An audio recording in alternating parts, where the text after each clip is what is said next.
अस्सलाम वालेकुम students, I am कंज़ा Hamid. आज हम लोग जो इम्प्लीमेंट कर रहे हैं, जैसे कि आप लोगों ने थ्योरी में पढ़ा है, that it is called inference engine. Inference engine आप लोगों ने जैसे थ्योरी में पढ़ा है, there are three types of inference engine.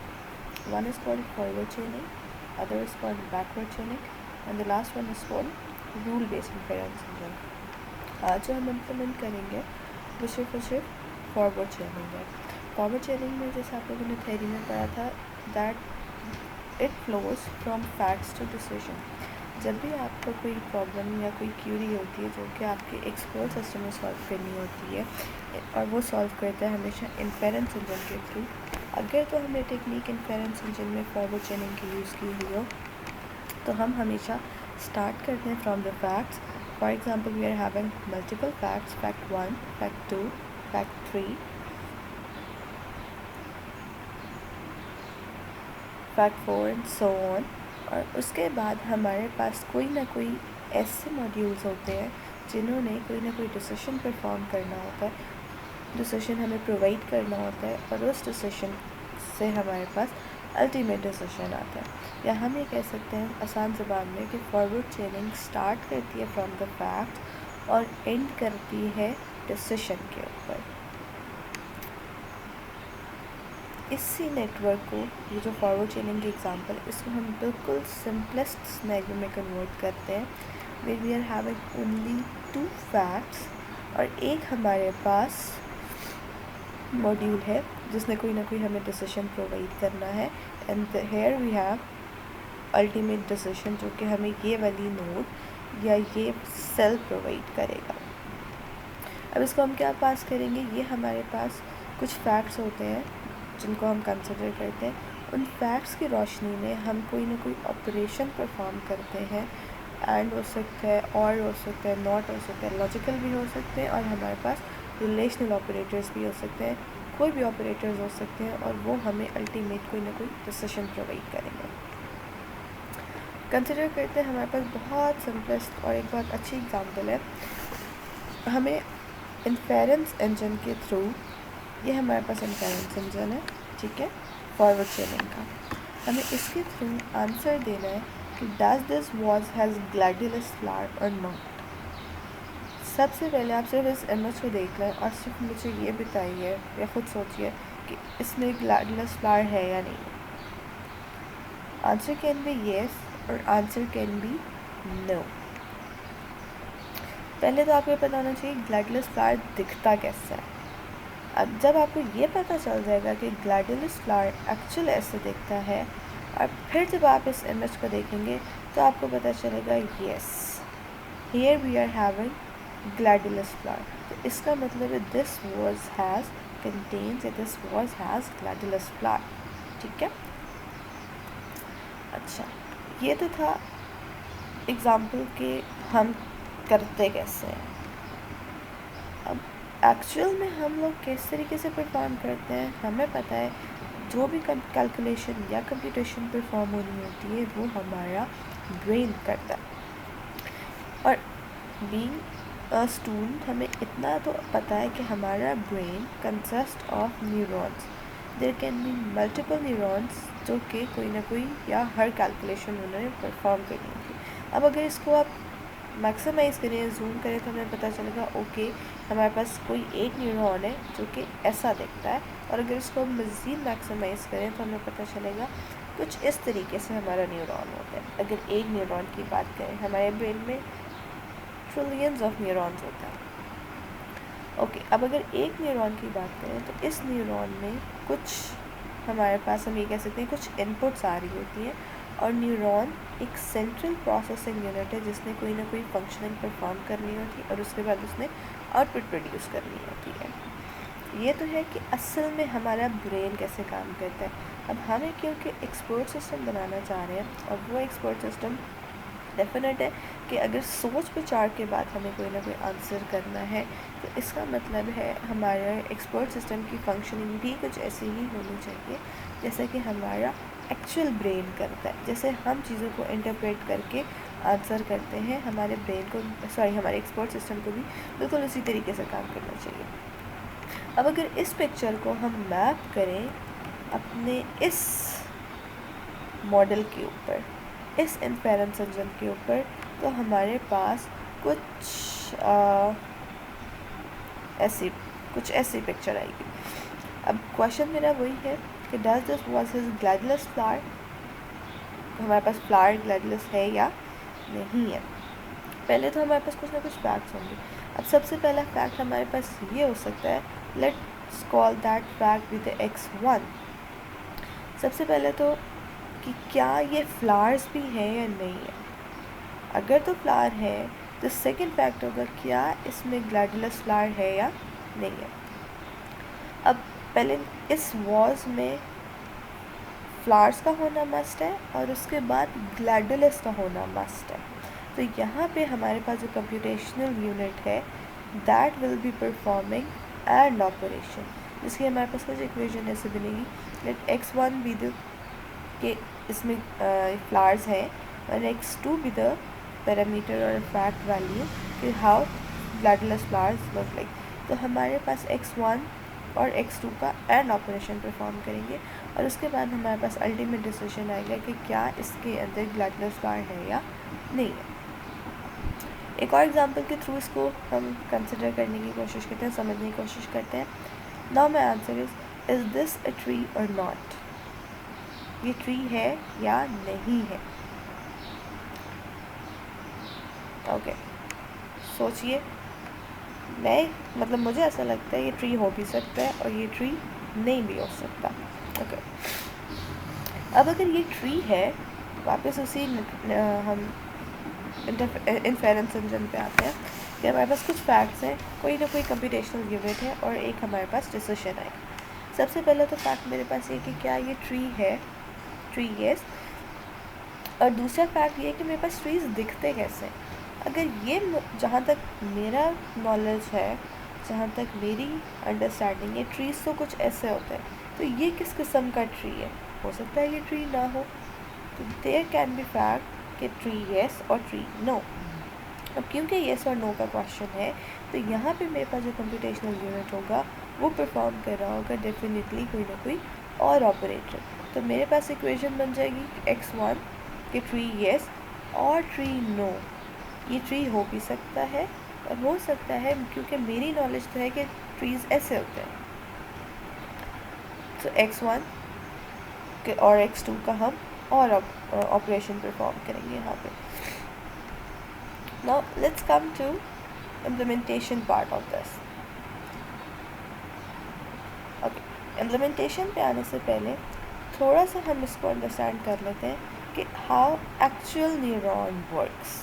अभी जैसे मैंने आपको पीछे यहाँ पे जो इमेज दिखाया कि ये मेरे हमारे पास न्यूरॉन होता है, न्यूरॉन के पास कुछ इनपुट्स होती हैं और उसने उन इनपुट्स की बेस के ऊपर कोई ना कोई एक्शन परफॉर्म करना होता है। और ये इनपुट्स वो होती हैं जो हमारा बैकग्राउंड या प्रीवियस नॉलेज होता है। जो क्वेश्चन हमारे पास आता है उस क्वेश्चन को कंसिडर करते हुए हम अपना प्रीवियस नॉलेज यूज़ करते हैं और उस प्रीवियस नॉलेज की बेस के ऊपर हम कोई ना कोई आउटपुट या डिसीजन परफॉर्म करते हैं। अब अगर हम एक्चुअल न्यूरॉन की वर्किंग पे आए तो हमें पता चलेगा कि ओके हमारे पास वही दो फैक्ट्स हैं कि ट्री है या ट्री नहीं है, लेकिन एक्चुअल न्यूरॉन के साथ कुछ ना कुछ और थोड़ी सी और चीज़ें एसोसिएट होती हैं। तो नंबर 1 इज़ कॉल्ड कि दिस इज़ कॉल्ड वेट 1। अब वेट 1 को आसान ज़बान में सिर्फ हम इतना कह सकते हैं, आपको क्या लगता है कि ये ट्री येस मतलब ये ट्री है। इस ट्री का येस होने के बारे में आप कितने श्योर हैं, आपको क्या लगता है कि ये ट्री है।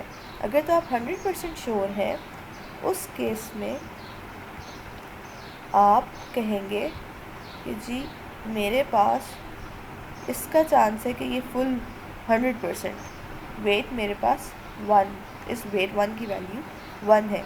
हमेशा याद रखिए वेट्स हमारे पास 0 से लेके 1 तक की 1 की रेंज में होते हैं और ये फ्लोटिंग पॉइंट नंबर्स होते हैं। तो मैं ये कह रही हूँ कि क्या ये ट्री है। अगर तो मैं श्योर होंगी तो इसका मतलब है मेरे पास वेट 1 की वैल्यू है 1 जो कि मैक्सिमम है।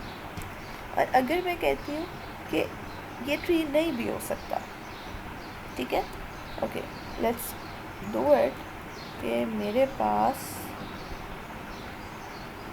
आई एम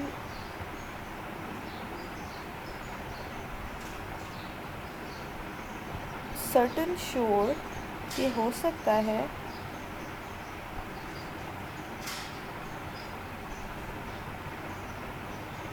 कि ये 50% चांस है कि ये ट्री हो और 50% चांस है कि ये ट्री ना हो। तो मेरे पास वेट 1 और वेट 2 की वैल्यूज़ 0.5 हम सेट कर देंगे, ठीक है क्या? 50% चांस है दोनों का। एक्चुअल न्यूरॉन में एक और चीज़ भी बहुत इंपॉर्टेंट होती है, दैट इज़ कॉल्ड दिस बाइस। बाइस याद रखिए, बाइस की भी वैल्यू 0 से लेके 1 तक होती है, लेकिन हमारे पास ये एक कांस्टेंट होता है। कांस्टेंट हम इसको सिर्फ इसलिए ऐड करते हैं कि इन वेट्स और इन फैक्ट्स की वजह से हमारे अगर डिसीजन में कोई थोड़ी बहुत कमी पेशी आ जाए तो वो उसको बाइस पूरा कर ले। इनिशियली हम कंसिडर करते हैं इसको भी 1। अगर हम बाइस को 1 कंसिडर करेंगे तो इसका मतलब है कि हम कम्प्लीटली अपने बाइस के ऊपर भी रिलाई कर रहे हैं, अपने फैक्ट्स और वेट्स के अलावा। लेकिन अगर बाइस की वैल्यू 0 होगी तो इसका मतलब है कि उस बाइस का हमारे डिसीजन के ऊपर कोई फ़र्क नहीं पड़ेगा। बाइस की वैल्यू भी हम 0 से लेके 1 की रेंज में रखते हैं। ओके, सो हमारे पास सिर्फ इतना याद रखिए कि एक सिंपल न्यूरॉन जैसे काम करता है, ये इसके काम करने के लिए हमारे पास सिर्फ थोड़े से एलिमेंट्स होते हैं, थोड़े से पैरामीटर्स होते हैं। दैट इज़, कुछ हमारे पास इनपुट्स होती हैं, हर इनपुट के साथ आने वाला उसका वेट होता है, और एक चीज़ कांस्टेंट होती है, दैट इज़ कॉल्ड बाइस। बस जितने फैक्ट्स होते हैं उतने हमारे पास वेट्स होते हैं, कोई ना कोई हमारे पास एक कंप्यूटेशनल यूनिट होता है। इस कंप्यूटेशनल यूनिट को let's call it for a while neuron, कि ये न्यूरॉन है।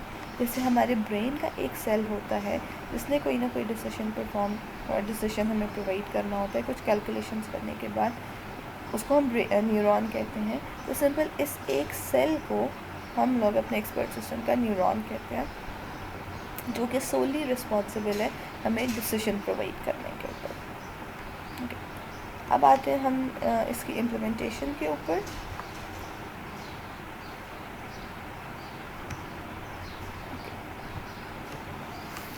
अब अगर हम इसकी इम्प्लीमेंटेशन स्टार्ट करते हैं तो इसकी इम्प्लीमेंटेशन में हम साथ साथ इसको भी कंसिडर करते जाएंगे कि हमारे पास क्या क्या चीज़ें हैं। कुछ हमारे पास फैक्ट्स हैं, कुछ वेट्स हैं, और हमारे पास कुछ एक बाइस है। तो लेट्स कॉल, हम कहते हैं जी x1 मेरे पास एक वेरिएबल है जिसकी वैल्यू हम कंसिडर करते हैं 1। x2 एक वेरिएबल है जिसकी वैल्यू है फॉर एग्ज़ाम्पल 0। मतलब यहाँ से मैं कहती हूँ कि ये इनपुट मेरे पास आ रही है और ये इनपुट मेरे पास नहीं आ रही। या मैं सिंपल जो हम लॉजिकल या बाइनरी ऑपरेटर परफॉर्म करते हैं, या जैसे हम लोग ट्रुथ टेबल बनाते हैं 0 1 की वैल्यूज़ के लिए, हम सिर्फ और सिर्फ उनके लिए भी इसको कंसिडर कर रहे हैं। फिर मैं कहती हूँ कि मैं एक न्यूरॉन बनाती हूँ, न्यूरॉन क्लास का। अब मैं ऊपर एक न्यूरॉन क्लास बनाने लगी हूँ।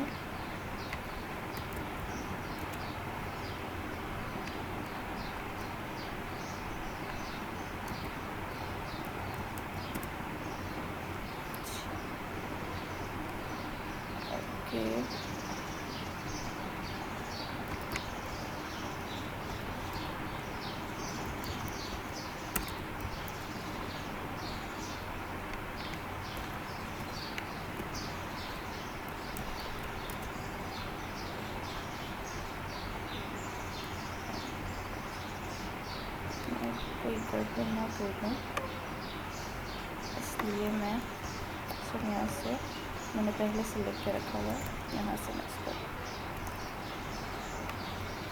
Okay, so def underscore underscore init underscore underscore. Okay, अब मेरे पास दो पैरामीटर्स हैं, सेल्फ और नंबर ऑफ़ इनपुट्स मैंने रखे हैं। नंबर ऑफ़ इनपुट्स मेरे न्यूरॉन को सिर्फ ये बताएगा कि मेरे पास जो फैक्ट्स हैं वो कितने हैं। यानी मतलब जैसे यहाँ पे था, मेरे पास दो फैक्ट्स हैं, फैक्ट 1 एंड फैक्ट 2, तो सिंपली उनका काउंट बता रहे। ओके, मैं यहाँ पे कुछ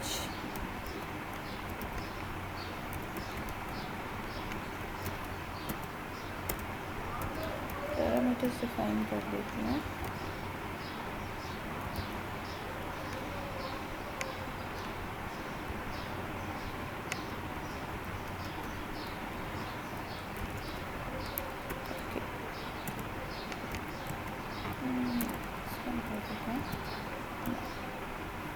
ठीक है, मैंने दो वेट्स ले लिए जो दोनों वैल्यू 1 और 1 है।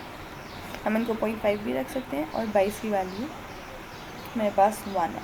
मैंने इनको इनिशियली 1 इसलिए रखा है ताकि वेट्स का कोई फ़र्क ना पड़े। ठीक है, वेट्स का कोई भी मेरे डिसीजन के ऊपर कोई फ़र्क ना पड़े। उसके बाद मैं कहती हूँ कि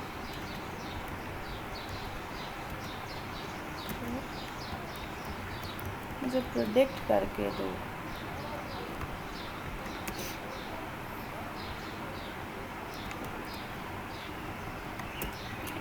अब प्रेडिक्शन मैंने करवानी किसके ऊपर है?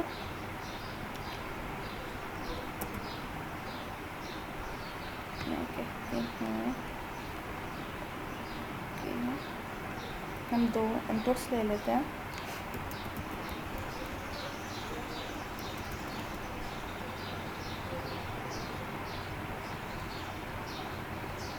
अब मैं कहती हूँ हमने करना एक्चुअली क्या है, हमें सबमिशन प्रोवाइड करनी है या डिसीजन लेना है। डिसीजन कैसे लेंगे, मैं यहाँ पे पहले कहती हूँ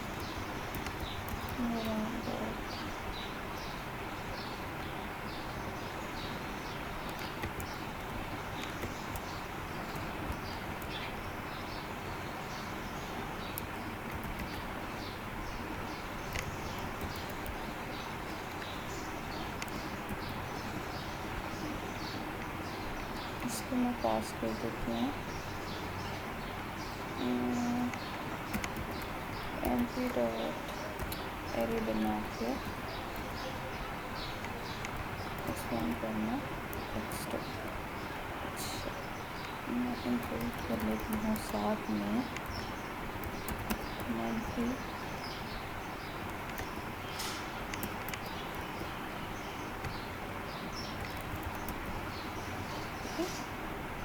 मैं कहती हूँ एमपी डॉट एरे बना के वो x1 और x2 पास कर दो। अच्छा, अब मैं कहती हूँ मुझे सबमिशन करनी है किस किस की, इनपुट्स ऑफ इंडेक्स 0 की किसके साथ करनी, इसकी करनी है, और इनपुट्स ऑफ 1 की करनी है। ठीक है, जो मुझे इक्वेशन बता रही है वो तो यही बता रही है x1 प्लस x2 और उसके साथ मतलब हम दोनों का और करें। लेकिन इसके साथ एक और चीज़ का ध्यान रखते हैं, हम यहाँ पे इसको कंसिडर कर भी यहीं पे लिख लेते हैं। x1 के साथ जो वेट एसोसिएटेड है वो वेट सिर्फ जैसे मैंने पहले बताया ये बता रहा है कि इस फैक्ट या इस इनपुट को हमने कितनी इम्पोर्टेंस देनी है। जितनी इम्पोर्टेंस देनी होती है हम उसके साथ इसको मल्टीप्लाई कर देते हैं। ठीक है, x1 को कितनी वेटेज देनी है, w1 टाइम्स जितनी, और उसके बाद x2 को कितनी वेटेज देनी है, w2 टाइम्स जितनी हमें उसको वेटेज देनी है। तो इस तरीके से ये हमारी इक्वेशन बनेगी। और साथ में एक और चीज़ तो मैं नहीं चाहती हम अभी भूल जाए, दैट इज़ b। तो मेरी इक्वेशन एक न्यूरॉन के लिए, सिंपलेस्ट न्यूरॉन के लिए ये बनी, दो इनपुट्स और उसके अलावा एक 22। अब जो दो इनपुट्स आ रही हैं, हर इनपुट को कितनी इम्पोर्टेंस देनी है वो डिटर्मिन करता है उसका वेट या उसकी वेटेज। सो x1 क्यों, कितनी वेटेज देनी है, W1 टाइम्स जितनी, x2 को कितनी वेटेज देनी है, W2 टाइम्स जितनी, और उसके साथ हमारे पास 22 है। अच्छा, अब अगर इम्प्लीमेंटेशन में आए तो ये देखिए, इनपुट्स ऑफ जो इंडेक्स 0 पे है उसको मैंने किसके साथ मल्टीप्लाई करना है,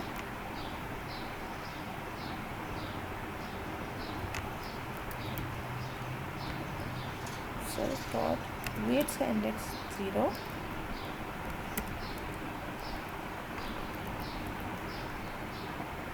फिर जो इनपुट 1 है उसको मैंने 1 और आखिर में मैंने ऐड करनी है और बस सिंपल, ठीक है। और आखिर में मैं कहती हूँ रिटर्न करते submission, simple.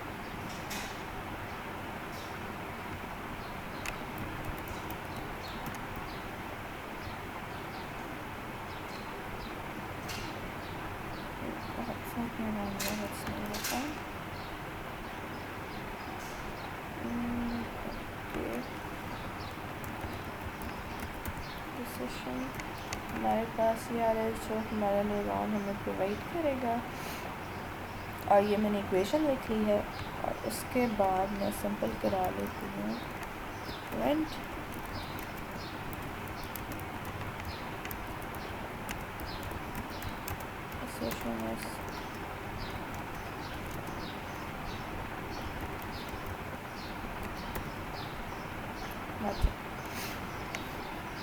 Okay, just let me have a look at it कि कोई गलती नहीं हो रही है। Okay, let's run it. Okay, this is हमारा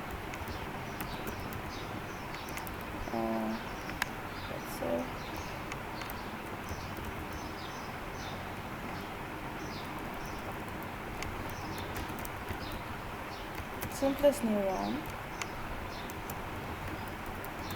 with or। अब मैंने दो इनपुट्स दिए हैं 1 और 0। मैंने वेट्स को 1 1 रखा है और 22 को भी, ताकि जो भी हमारे पास मल्टीप्लाई हो, 22 को मैं 0 कर देती हूँ ताकि हमारे पास कोई डिसीजन में हमें कोई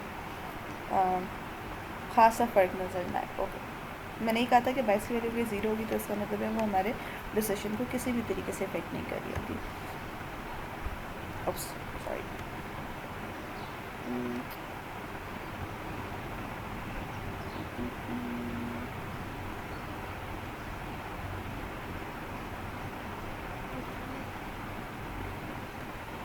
चलो इसको हमें करते हैं।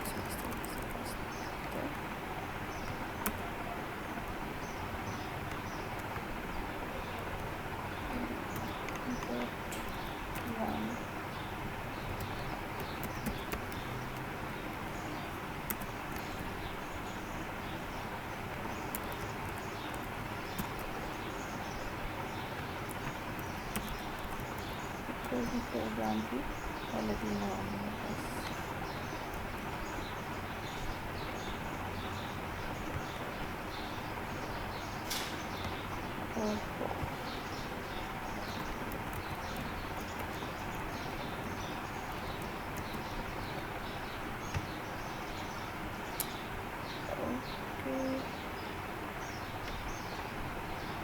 क्या कर सकते हैं।